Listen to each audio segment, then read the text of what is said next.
Welcome to Masters of Self University podcast, your highest source of sacred truths and universal wisdom. Hello, beautiful souls. I'm Rachel Fiori, mystic, spiritual teacher, psychic healer, and founder of Masters of Self University. Join our journey of soul transformation as we deep dive into this latest episode.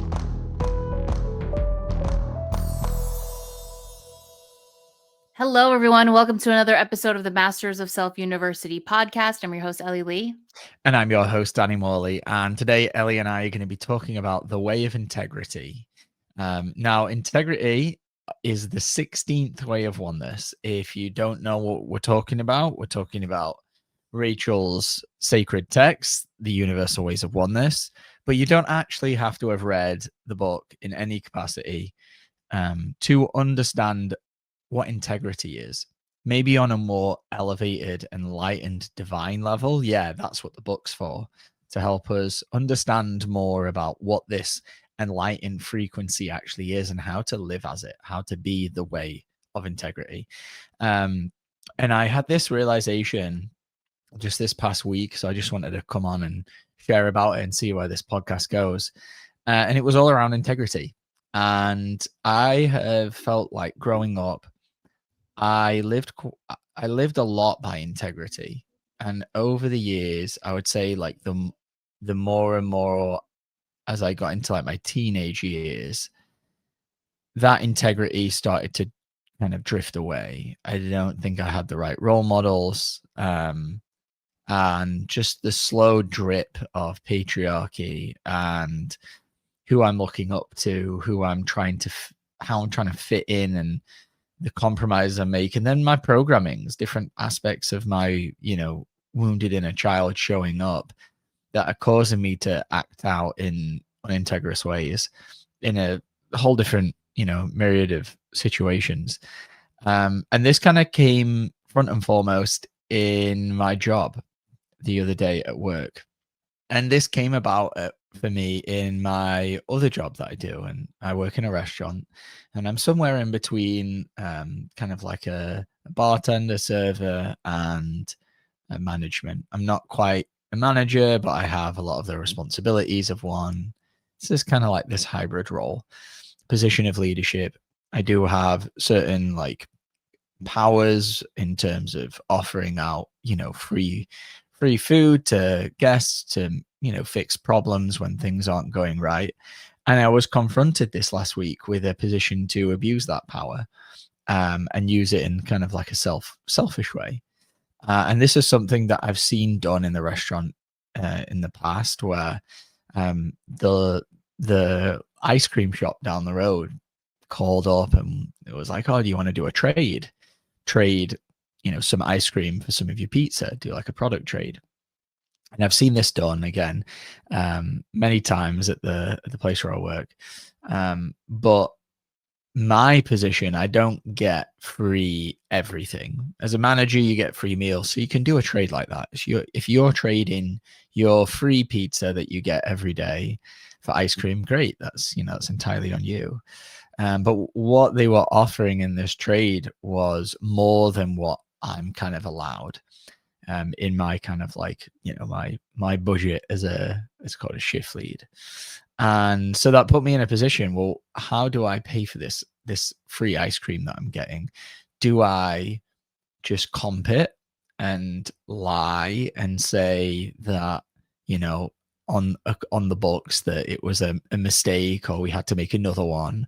Or do I use my 50% discount and just pay for it and be truthful and integrous? And my go-to reaction was, I'll just comp it. I have that ability. I'll just, like pay for it through the system. And if anyone asked me about it, it would be, I would just say, oh, well, I gave that pizza away for free. They wanted it remade, blah, blah, blah, blah. Something that happens obviously in the industry a lot. But after, kind of like pressing the button to say this was a comp, I had a bad feeling that washed over me. And I could feel that this was not what I should be doing if I wanted to be the ways of oneness. I could feel my soul kind of guiding me, saying, like, feel the programs that you're running.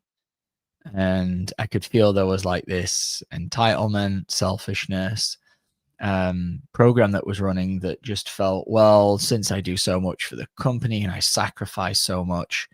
And side note here, if you haven't listened to the podcast that Rachel's done about entitlement and sacrifice being two sides of the same coin, same vibrational frequency, go back. I don't know what number it is off the top of my head. I'm going to say it was maybe like 50 episodes ago. I would recommend, or maybe 100, recommend go back and watching, because you'll understand what I'm talking about here a little better. But I felt like, because I sacrifice so much and I show up again and again and then I'm there really late in this restaurant, I'm doing this extra work as this kind of like hybrid role. Oh, I'm entitled to have a, write off a free pizza. And I'm not. That's not in my job position. It is as a manager. I'm not a manager. It's not actually in my job position. But because of the sacrifice that I've, felt like I've made for the organization or the company, I felt entitled that I could do this thing that was out of integrity, that wasn't necessarily, me telling the truth. And so I was confronted with this position. I was like, is this how you want to live your life? Do you want to take advantage of the system and the position that you're in to have this power to be able to do that? Or do you want to choose to live a different life? And it brought me back to decisions that I used to make as a kid. And it brought me back a lot to this whole saying that I've heard so many different times, and I've heard Rachel talk about it, is how do you show up when no one else is watching? Because there's one thing to show up a certain way when we're observed, right? And this relates into quantum physics in the way that when we observe a particle, it shows up a certain way. And so when you observe another human, they show up a certain way. And how do they show up when they're not being observed? What is their natural state of being? Or are they just putting on a show of, oh yeah, I'm this, this highly integrous person and I live by, my inner values. But when nobody's watching, when I know in reality, nobody is ever going to come ask me, where did this cheese pizza go? No one's ever going to come check that. But what energy am I creating from? Am I allowing those programs, even if nobody's ever going to know, am I allowing that to exist in the universe? Am I allowing that to be created in my life? And it got me really thinking about how healing can be these really, really big, magnificent moments when we're working with a coach or a healer, we're being guided and we're activating our power and we're seeing our shadow. And all of that is incredible. But part of elevating our consciousness and stopping running the old programs of patriarchy, they happen in the most little small mundane moments in our life. And they don't have to be these big mega like instances where it's like something crazy happens and I have to stop and drop and connect to my power and act on that action and do whatever I feel like my soul is guiding me to do in this moment. It can be these really small little, what seems like insignificant moments when nobody is watching, when you're the only person in the room and nobody else will ever know the decision that I make right now. No one's ever going to know it.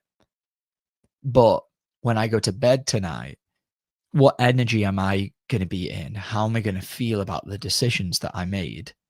And if I'm willing to make these little decisions away from oneness in the small moments when nobody is watching, then when else am I willing to make these small decisions away from oneness? And so I decided in an act of finding my power to not comp the pizza, to discount it just the way that I would if I was paying for pizza myself. And I paid for it. And it felt really good.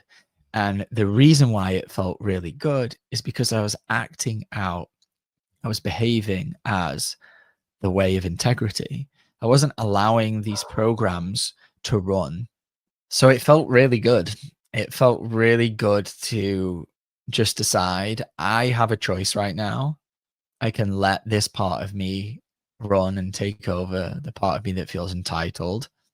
Or and there's also like I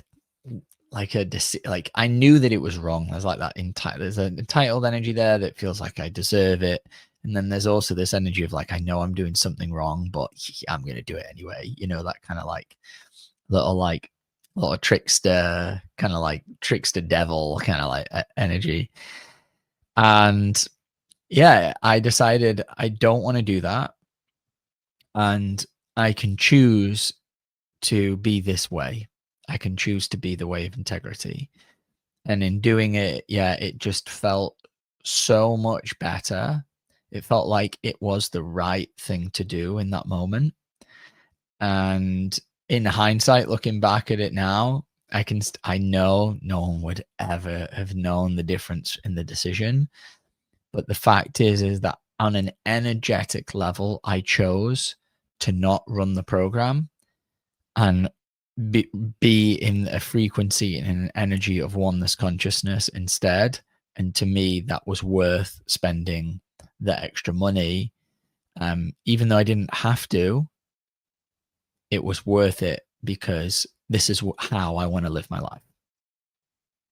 Yeah, I mean it's such a beautiful, beautiful story because I mean, I can relate to this on so many levels because how many times have I showed up like not divine and not in any way of oneness and constantly running programs of like what can I get away with? What can, well, if people don't see it, like what can I actually get for free or what all of that. It's a lot of like very sly, like manipulative, it's just dark stuff. And also now the awareness that you create karma when you do those things, when you completely act out of integrity. And I remember when you came home and you told me this story, you said this one thing that really hit me where you said, every time we do something like that, that is not a way of oneness, we move farther away from our divinity. Right. And this is what happens when you're unconscious and when you're completely, severed. All we do is make these choices that take us farther and farther and farther and so far from our divinity that when you're so far from your divinity, I mean, you're acting like a very unconscious, disconnected being, which is why the world is the way that it is. Yeah, and it's a slow creep. Yeah. It's not like these big leaps that we make. It's this. Rachel always talks about the slow drip of evil, of poison that they Yeah. give you, both on a physical level with what they do in our skies and our food and our water, but energetically, and this is how the dark forces work, is they just drip. They do. It's just a little bit at a time, a little bit at a time, and obviously there are times when it's bigger. Yeah, of course, but for the most part, that's just drip after drip. And if you're not really aware of seeing and feeling this part of you starting to want to come on and kind of like take over and start to have an existence through you, it quite easily will. And obviously, there's there's wounding in there as well, right? Of course, but for the most part, like this is just a program that wants to come alive, it wants to be birthed, and it wants to live itself through me. And yeah, the more that we allow that to happen, the further away we go from our divinity, the further away we go from oneness. And as I said, like I feel like I didn't used to live this way as a kid. Um, there was definitely this energy was in there, which is why over time I Yeah. can reflect back and feel that this energy which was in there, I didn't transform it. It wasn't like I was making these choices and then going in and doing all of this deep inner work. It was in there, and so slowly but surely it's just growing larger and larger, just taking more and more and more. And yeah, I can just feel how it's not me. It's not who I am. It doesn't feel good to me. And if it doesn't feel good within my heart to make decisions like that, then I know it's not something that I want to be creating in my life. And I mean, this is the most magnificent part of, us becoming beings of oneness.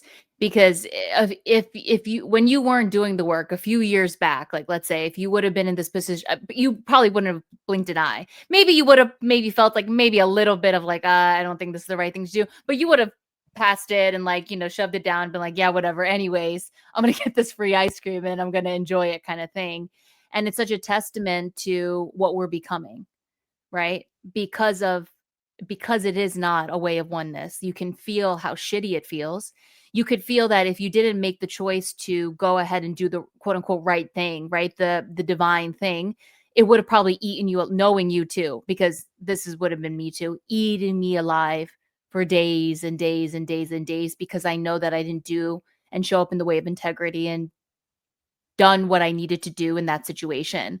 And you talk about being a kid. I mean, as you were talking about that, I was like, oh my God, yeah. Like when I was a kid, all the kids made fun of me because I was the kid who like, I was obviously a Christian. I would always like walk around with the Bible, and like anytime people said like a bad word, I would go up to them and be like, that's a bad word. Like you shouldn't say things like that. Or like I would tell people, like kids, like when they were being like not nice, like, that isn't nice and da da da. And then I can remember over time that nobody liked somebody like me, that purity or that innocence or that, trying to live in oneness, right? As a being of that, when you're that little, isn't accepted in a world that is of separation, of severance. And so I became more evil and more dark and, Yeah. going farther away from what I really am, because the world at suit isn't for what you really are. And Yes. so, what the patriarchy does is, well, how deep and how far can we sever these beings from the truth of them, which is incredibly sad to think about, and thinking, the feeling that on a micro level, and obviously we see that in the macro what happens, but on a micro level, how we disconnect and we just go gone, gone, gone. Yeah, and the reverse process of that is to start doing the work where you're raising your level of consciousness to understand, well, what actually is flowing through me at any given time, right? And this is literally what we teach people at the university. Is you start out and you start learning, okay, how do I start to love all these things that are causing me suffering? And as you do that, you start to understand on an inner energetic level the levels of consciousness that these different wounds that you have, these different pains, where are they vibrating at? Where do they come from? And how do I then embrace that and actually alchemize and transform it and raise its vibration to a higher frequency? And so a byproduct of doing the work that we do is you become more aware energetically of the way that you and everybody shows up in the world. So as you're then moving through your life, just like with this scenario, this wasn't like a big trigger. This isn't something that was causing me suffering, right? This isn't a particular like deep inner wound that was activated.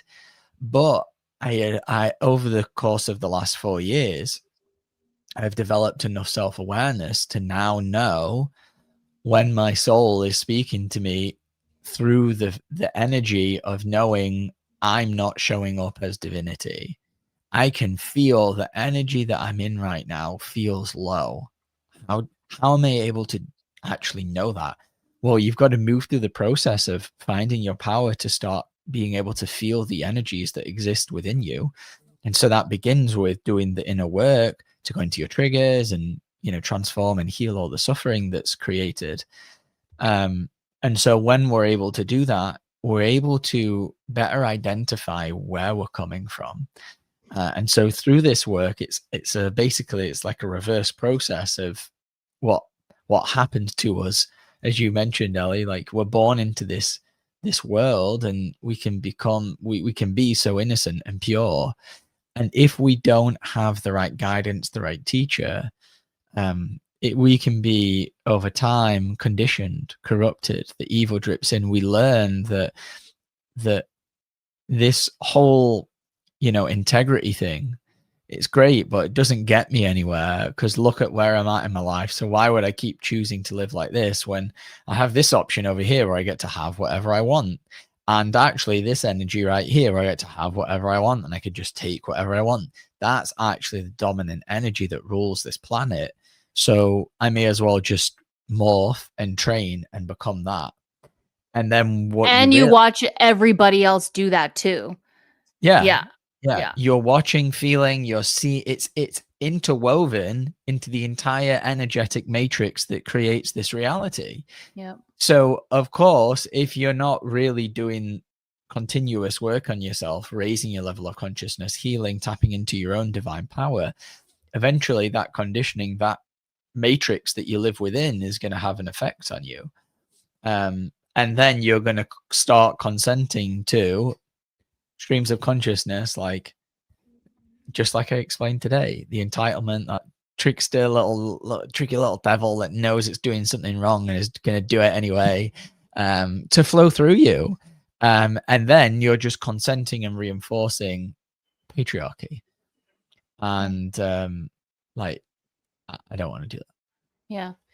An example that's coming up for me right now is there was this experiment that like, I don't know if it was a TV show or something they did, where they had a bunch of people go into an elevator, right? And the people that went into the elevator, the experiment was that they were all obviously actors or whatever. They had them face their backs against the elevator door, right? And then the experiment was that they would have someone who wasn't in on the experiment come into the elevator, and they would watch what the person would do. Would they turn around like everybody else without any explanation, right? Just monkey see, monkey do, and like turn their backs away from the elevator? Or would the person just be like, I don't know what you guys are doing. I don't know what that's all about. I'm just going to stand and look at the elevator door, right? Everybody came in and they just did what everyone else did. And what hit me in that, watching that experiment, was how much I actually wanted to be the person that didn't copy what everyone else did. Because why would I do that without any explanation? Like, why am I just doing what I'm seeing everyone else done when I'm not being told the reason for it? And this is the same thing of like, when you came home and you told me the story, it allowed me to see how much I want to be a being of integrity in every moment of my life, no matter how small it is, and not just keep assimilating to what everyone else has always done and been, because I've learned how to assimilate because of the conditioning, right?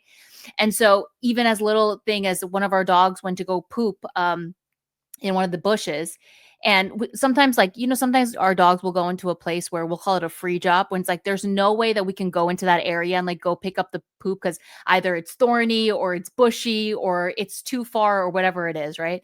And so the free drops are like, okay, that's a free drop, like we can't go in and get that. But this particular poop that my dog did, it wasn't a free drop. Like, I could go and walk and get it. And I felt this program come in of like, okay, we can just leave it. Like, nobody's looking, nobody's watching. Like, it could just, it's fine. It's not a big deal. And then immediately I started to feel the guilt of it really come in really quickly of like, no, hold on, you're running a lazy program right now, and you're running a lack of responsibility here. You have all the capability to go over and walk 20 feet to go pick up this poop, go do it, because that's the integrous thing to do. And I remember I'm like, and I had to make the extra effort of like going, because I didn't plan him to go, poop. I had to go get the poop bag, and that was a whole thing. But it's like, when I picked up the poop and I cleaned it, I was like, that's the way of integrity, Ellie. Like, that's how you want to live. And it's a silly example, but those are the little moments that we're talking about that bring you closer and closer back to your divine self. Right. And it isn't ever, the ways of oneness, ever about setting a hard rule of, I always pick up the poop, Yeah. or I always, pay for the pizza, right? It's stop, drop in, and feel as the way of integrity, as the way of responsibility. What do I need to do here? Because there are some times where, as you say, like, it's a free drop. It's like you're in the middle of nowhere. Yeah. And it's impossible for me to get to that place, wherever it is that they've, climbed up a tree and, done their business, or wherever it is they are. But it's never about having a rigid rule. It's about, in this moment, let me feel, because this is what Ellie was sharing, is let me feel, there's some like guilt and shame that's coming online, because I know there's a divine level of shame showing, I'm acting out of alignment from my divine self. And unless you've built up a a more acute level of self-awareness, you might the first thing that we learn to do in patriarchy is just brush off those feelings. So like we just get rid of them, right? We don't know how to feel them. We don't know what they're communicating. We don't have time for them. You know, we dismiss them. We become the disengaged parent. We get rid of them. And so when we get rid of our feelings after we do something like that, we're just completely opening the door for evil to just take over. And so building enough self-awareness to realize, oh, I shouldn't brush that away. Let me feel in what's actually coming up here. Oh, there's a little bit of guilt, a little bit of shame. Great. Why is this here? It's here because I know I shouldn't be doing this. And the most divine thing that I should do is pick up the poop. Absolutely.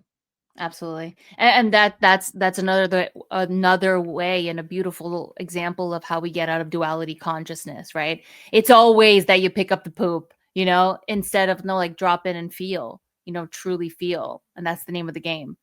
So it's just a really beautiful story that I know that when you came home and you were telling me, I was like, lit up. Yeah, it's just such a brilliant testament to who you're becoming and, you know, what we're all becoming.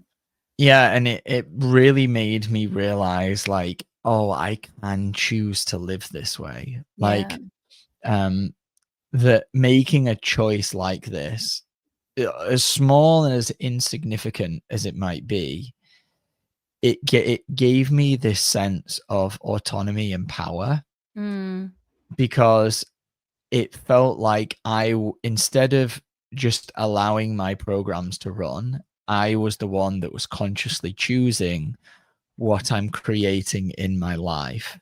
And instead of consciously choosing to create shit, to create things that I know are not, or like less than divine, because I've done that as well. Like sometimes when it comes to eating, I will make choices that I know are not good for me, and I'll still make the choice. I'm like, yeah, but I really want to, you know, have this. I really want to enjoy this meal right now, and I know that it's going to give me some sense of pleasure, and I'm okay with that. I just want that right now, and it's probably not the best thing for me. I probably should be fasting, you know. I probably should be juicing right now, but I'm going to do this thing. And I can feel, even when I say that, it doesn't feel great. Right? And there are moments when it's like, yeah, I know I probably should be doing something a little bit more elevated, but it's okay for me to enjoy myself right now. Yeah. Right. So all these different scenarios exist.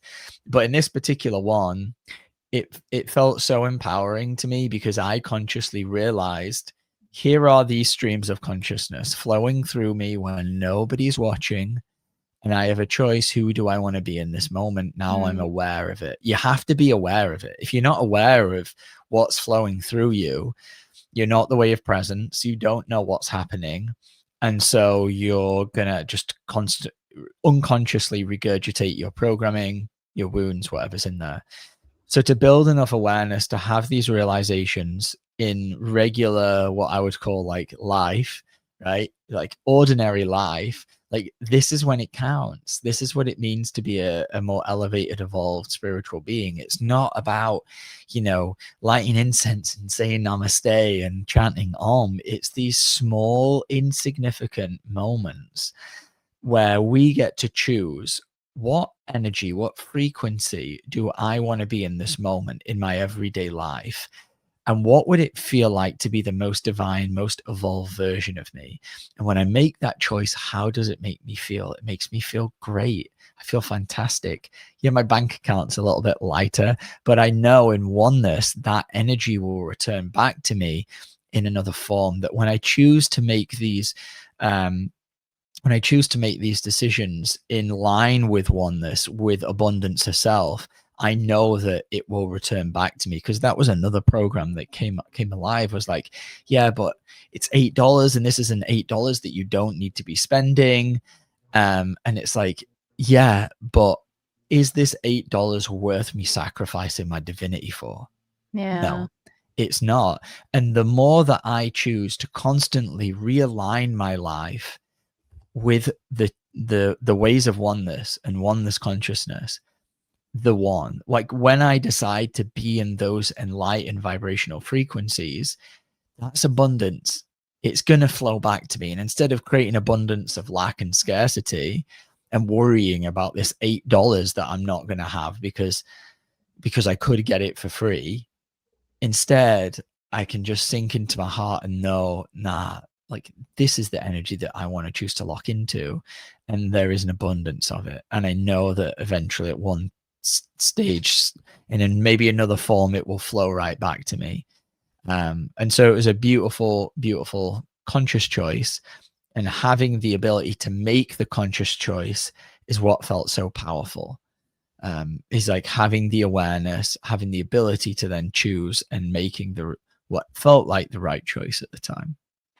Yeah, it comes down to like, is this someone that your soul is proud of behind closed doors and in front of doors, right? And for you to, oh, I just love that it's like the title of this episode should just be like the best $8 I ever spent, because it's Yeah. just it's such a divine. I mean, for me too, to really like, that's how I want to live. Like that's exactly how I want to show up in the world. And then it allows you to really reflect too on like, man, how much I have not shown up like that in the world, and how much I've tried to get away with when nobody's watching. And it's like, Fiore always teaches about this of, it's these little moments that count. It's these little moments, and you're so on the money. It's not these grandiose, big, all this stuff. And like, spiritual community, what a good person is somebody who looks good or acts good. And it's like, no, it's about these moments of how you show up and as a being of oneness that matter, that count.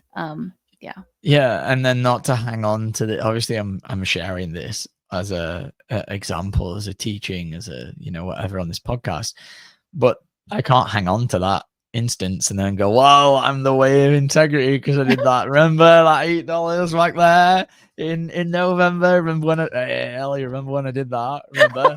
Remember that? Like, it doesn't work like that. It's no, now you're running programs.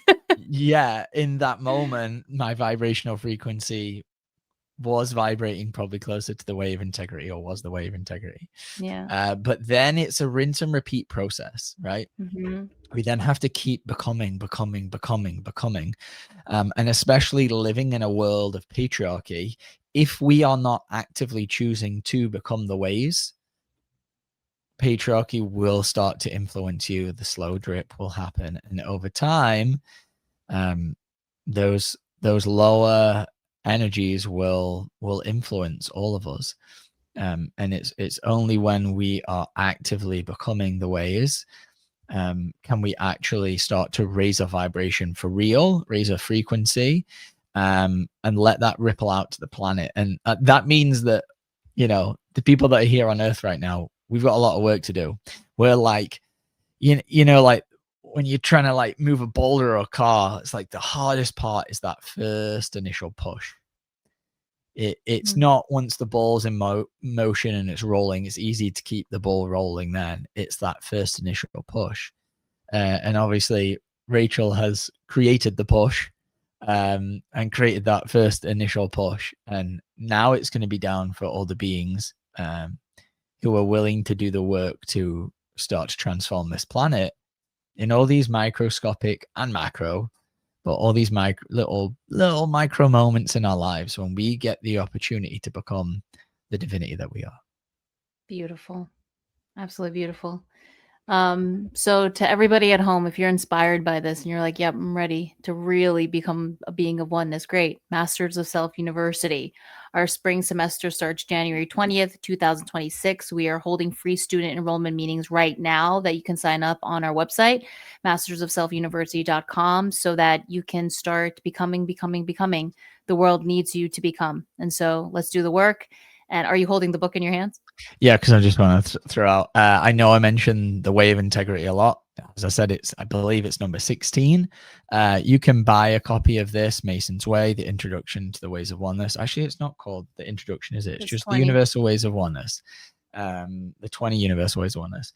You'll be able to learn more about the Way of Integrity and what the ways are here. So it's a great place to start. And if you actually want to learn them for real, then, as Ellie said, come to the student enrollment meeting, because this is what Rachel teaches us every week, how to actively actually become these ways, how to raise our level of consciousness, so that we can create the new earth, what it's supposed to be. Yep. Thanks for listening, everybody. We'll see you in the next episode. Bye. Bye.